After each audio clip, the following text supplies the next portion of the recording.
ഏറ്റവും വലിയ സജീവമായ മതേതരത്വം മുറുകെ പിടിച്ചിരുന്നു എന്ന് നമ്മൾ വിചാരിച്ചിരുന്ന പല UDF നേതാക്കന്മാരും, പേര് ഞാൻ പറയുന്നില്ല, അതെല്ലാം നിങ്ങൾക്കറിയാം. ചാഞ്ചാടി നിൽക്കുന്നവര്, പോയിട്ട് ന്യായീകരിക്കുന്നവര്, ഇത് ശരിയാണ് എന്ന് പറയുന്ന ആൾക്കാരെ നമ്മൾ ദിനം പ്രതി, ഞാൻ ഈ രാവിലെയൊക്കെ ശരിക്കും പറഞ്ഞു കഴിഞ്ഞാൽ പ്രചരണത്തിന് വരാൻ താമസിക്കുന്നെന്ന് പറഞ്ഞു കഴിഞ്ഞാൽ എനിക്കൊരു വാശിയാണ്. ആരൊക്കെ ഇന്നലെ മാറി എന്ന് മുഴുക്ക വായിച്ചിട്ട് ഞാൻ ഇറങ്ങുമെന്ന് വായിച്ചിട്ട് ഞാൻ തോറ്റുപോവുകയാണ്.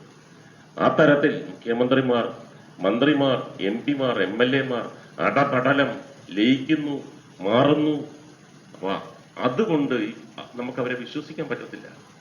ഒരിക്കലും നമുക്കവരെ വിശ്വസിക്കാൻ പറ്റത്തില്ല. ഏത് നിമിഷവും ഒരു പ്രാവശ്യം ഒരു അബദ്ധം പറ്റും. ഇങ്ങനെ ഒരു നേതാവ് പറയുന്നു, മോഡി പറഞ്ഞാൽ പറഞ്ഞതാണ്, പിന്നെ മാറ്റമില്ല. അത്രമാത്രം ഉറപ്പിച്ച് പറയുന്ന ആളാണ്. എന്താണ് അദ്ദേഹം ഉറപ്പിച്ച് പറഞ്ഞത്? കേരളത്തിന്റെ സംസ്കാരം മാറ്റും, കേരളത്തിന്റെ പേരുൾപ്പെടെ മാറ്റും, കേരളം ഞങ്ങൾ വിട്ടുകൊടുക്കില്ല, കേരളത്തിൽ ഞങ്ങൾ 2 അക്കം തികയ്ക്കും, കേരളം കേരളമല്ലാതാക്കി. ഇതൊക്കെയാണ് അദ്ദേഹം പറഞ്ഞ കാര്യങ്ങൾ. അത് പറഞ്ഞതാണെന്ന് പറയാൻ ഇവിടെ UDF നേതാക്കന്മാരും മുന്നോട്ട് വരികയാണ്. ഞാൻ വിചാരിച്ചു ഒരു അബദ്ധം പറ്റിയതായിരിക്കും.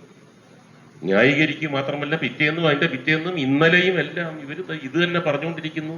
ആരും അയാളെ തിരുത്തുന്നില്ല, പാർട്ടിക്കാര് തിരുത്തുന്നില്ല. അതിനർത്ഥം അവര് ഭയങ്കരമായ അജണ്ട റെഡിയാക്കിയിരിക്കുകയാണ്.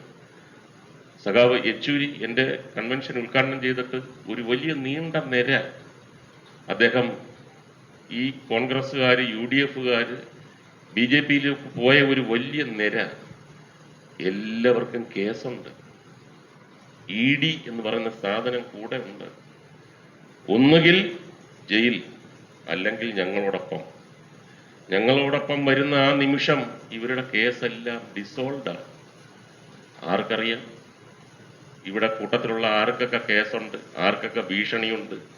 ഒന്നുകിൽ ഇങ്ങനെ പറഞ്ഞോ, അതല്ലെങ്കിൽ വിവരമറിയും എന്ന് പറഞ്ഞിട്ടാണോ?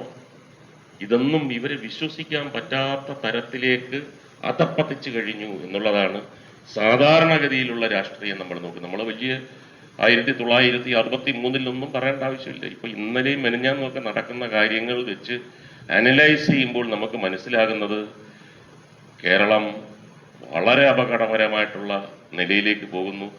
അവരെ ശക്തമായി ചെറുത്തു നിൽക്കാനും രക്ഷിക്കുവാനും LDF-ന് മാത്രമേ കഴിയൂ. LDF-ന്റെ ശക്തി അതാണ്, ആദർശം അതാണ്, ചരിത്രം അതാണ്, കീഴ്വഴക്കം അതാണ്, പാരമ്പര്യം അതാണ്. അപ്പോ ആ പ്രാധാന്യം മനസ്സിലാക്കി മുന്നോട്ട് പോകണം. LDF-ന്റെ ഭാഗപക്കാകാൻ കഴിഞ്ഞതിൽ ഞാൻ അഭിമാനിക്കുന്നു, സന്തോഷിക്കുന്നു.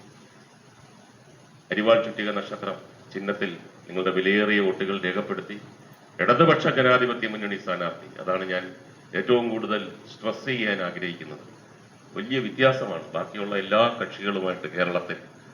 ഓരോ പ്രാവശ്യവും പറയുമ്പോൾ ഇടതുപക്ഷ ജനാധിപത്യ മുന്നണി സ്ഥാനാർത്ഥിയായിട്ട് മത്സരിക്കുന്ന എന്നെ വൻ ഭൂരിപക്ഷത്തിൽ വിജയിപ്പിക്കണമെന്ന് താഴ്മയായി അഭ്യർത്ഥിക്കുന്നു.